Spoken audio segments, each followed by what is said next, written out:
Good morning! So, ayun, ang 6 a.m. pa lang guys. Pero yung fogs, sobrang ano na dito sa amin.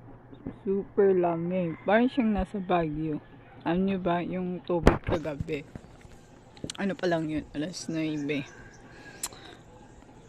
Parang siyang nilagyan ng yellow. Super lamig-lamig yung ano kagabi guys. Kung alam nyo lang, super lamig yung tubig. Parang nilagyan, parang may ref kami. Ang lamig dito. Diyos ko. Yun o, ang ganda ng weather. Maya naman ito is uulan. Napaligiran kami ng mga puno. That's why super lamig. Aming harapan.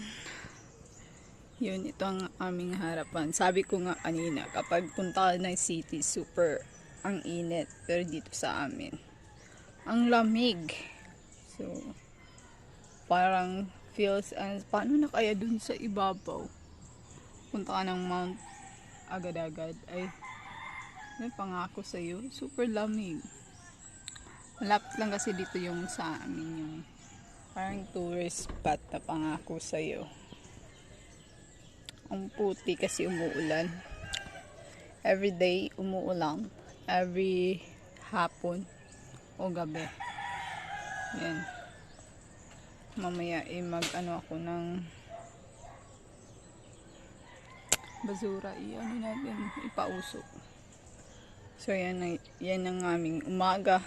Ito ang mini mock yard. So yan yung manok namin dun.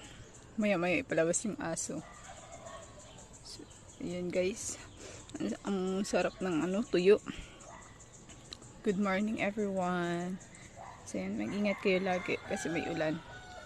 So, good morning.